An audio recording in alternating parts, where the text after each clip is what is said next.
Everyone, welcome back to my channel. তোমরা সবাই কেমন আছো? আশা করি সবাই খুব ভালো আছো। সবাইকে জানাই হ্যাপি নিউ ইয়ার। আজকে মানে দিনটা সবাই খুব ভালো কাটাও এবং কি এই গোটা বছরটা সবার খুব খুব খুব ভালো কাটুক এই কামনাই করি। তো সকালবেলায় উঠেই মানে আমার তো সকাল শুরু হয় এক কাপ মানে কি বলবো এক ফ্রেশ দিয়ে। তো যাই হোক, আজকে ঠান্ডাটাও চরম রয়েছে, তো ওই জন্য ইচ্ছা করলে একটুখানি চা খাই গরম গরম। তো এখন ওই যে চা খাচ্ছে আর ছেলেকে পড়ানোর তো রয়েছে, কারণ ছেলের তো ফেব্রুয়ারি থেকে পরীক্ষা। তো চল আজকেও তো একটুখানি স্পেশাল কিছু রান্নাবান্না করবো, সব কিছুই তোমাদের সাথে সব কিছু শেয়ার করবো। তো ব্লগটা অবশ্যই কিন্তু তোমরা লাস্ট পর্যন্ত দেখতে থাকো।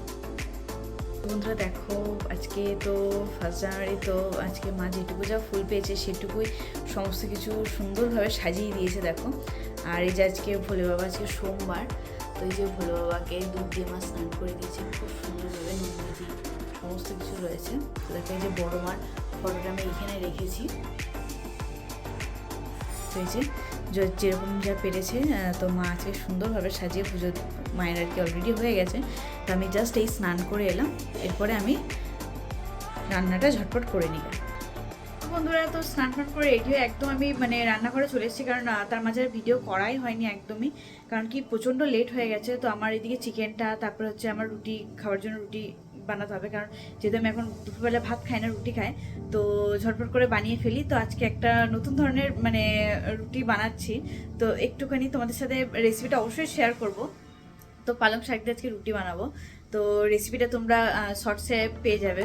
আর আজকে মানে একদম ডায়েট চিকেন যেভাবে রান্না করি আমি, মানে টক দই দিয়ে সমস্ত রকম মশলা দিয়ে মানে সামান্য একদম তেল দিয়ে যে রান্নাটা করি আমি ডায়েট চিকেন, তো সেই রেসিপিটাও কিন্তু তোমরা শর্টসে পেয়ে যাবে। তো চলো ঝটপট রান্নাটা করে নিই, তারপর তোমার সাথে কথা বলছি।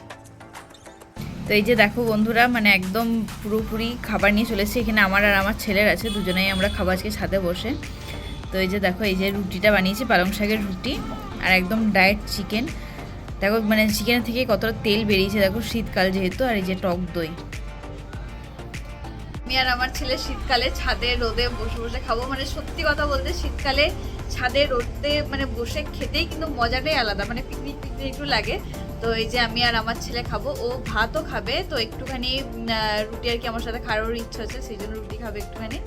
তো চলো ঝটপট খেয়ে নিই, তারপরেও তোমার সাথে কথা বলছি। Everyone, good morning. তো কালকে দুপুরের পর থেকে তো আর একদমই ভিডিও করাই হয়নি, কারণ কালকে খাওয়া দাওয়ার পরে দোকানে গেছিলাম, দোকানে একটুখানি চাপ ছিল। তারপরে বোলপুর চলে আসতে হয়েছিল, যেহেতু ছেলের আসতে স্কুল, তো ওই জন্য আর মানে টাইম একদমই পাইনি।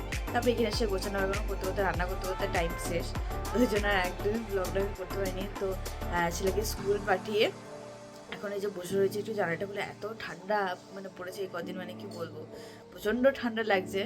আর তোমাদের চলো একবার বাইরের ওয়েদারটা একটু দেখায়, মানে রোদ উঠেছে, এত সুন্দর লাগছে দেখতে, মানে কি বলবো, শীতকালে এটা একটু খুব ভালো লাগে যে হালকা মিষ্টি রোদটা উঠেছে, দেখতে কিন্তু খুব সুন্দর লাগছে চারিদিকটা।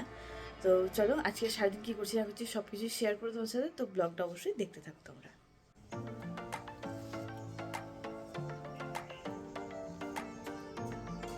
এই যে বন্ধুরা দেখো, বাইরেটা কত সুন্দর লাগছে, রোদ উঠেছে। এই যে এটা হচ্ছে এবারে ঠাম্মা।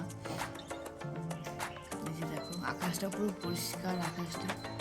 আর ওই দিকে দেখো এই যে পুচকিটা দেখো খেলছে কি সুন্দর, রোদে শুয়ে শুয়ে খেলা করছে। যে এদিকে কাকুমারা অনেক কিছু মানে সবজি লাগিয়েছে আর কি, খুব সুন্দর। মানে সত্যি মানে এই জানলাটা খুলে দিলে না, বাইরের ভিউটা সত্যি অসাধারণ লাগে সকাল সকাল উঠে। যে আমি এখন মানে জানলা ধারে বসে বসে যে এক কাপ বড় কাপে এক কাপ নিয়ে নিয়েছি, এক ফ্রেশ করে খাচ্ছি। তো এই এক ফ্রেশটা খেলে না শরীরটা মানে এত ভালো লাগে, এত এনার্জেটিক লাগে, এবং কি মানে মাইন্ডটা পুরো ফ্রেশ হয়ে যায়। তো ওই জন্যই মানে এটা পার ডে সকালে আমার রুটিন, এক ফ্রেশটা মানে 1 গ্লাস গরম জল খেয়ে তারপরে বড় 1 কাপ এক ফ্রেশ খাওয়া, ভীষণ ভালো লাগে। আর এই জানলা দিয়ে ঠান্ডা ঠান্ডা হাওয়া আসছে শীতের দিনে, তো মানে দুর্দান্ত লাগছে, মানে কি বলবো। এই যে দেখো বন্ধুরা, আজকে রান্না কি করেছে, যে রান্না করেছে ভাত, বেগুন পোড়া, এদিকে করেছি আমার জন্য আর কি বেগুন পোড়া, আর হচ্ছে এইদিকে বাঁধাকপি তরকারিটা, মানে একদম কম তেলে। রেসিপিটা পেয়ে যাবে তোমরা শর্টসে। এখানে মাছ ভাজা আর হচ্ছে সেদ্ধ ডাল। তো ছেলে স্কুল থেকে আসার পরই মানে ওর খুব খিদে পেয়েছে, তো তাড়াহুড়ো করে রান্না করতে গিয়ে আর ব্লগটা আমার করাই হয়নি। তো ঝটপট টেবিলে ওকে খাইয়ে দিই, তারপরেও তোমার সাথে কথা বলছি।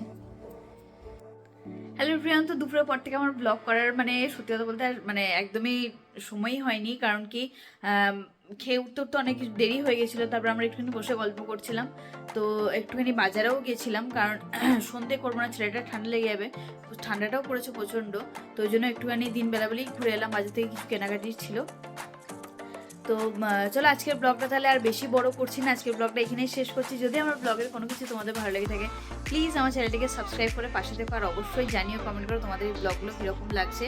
আর আমার তো মানে শর্টসে তোমরা তো বিভিন্ন রকম রেসিপি দেখতেই পাচ্ছ, তোমরা প্লিজ একটুখানি কমেন্ট করে জানিও যে তোমাদের এই রেসিপিগুলো কীরকম লাগছে।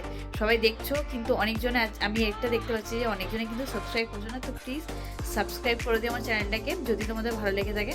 তো চলো আজকের ব্লগটা তাহলে এখানেই শেষ করছি, আবার একটা নতুন ব্লগে তোমাদের সাথে দেখা হচ্ছে। তো খুব ভালো থেকো তোমরা, সুস্থ থেকো, আর নতুন বছরটা খুব ভালোভাবে কাটাও, ঠিক আছে? চলো।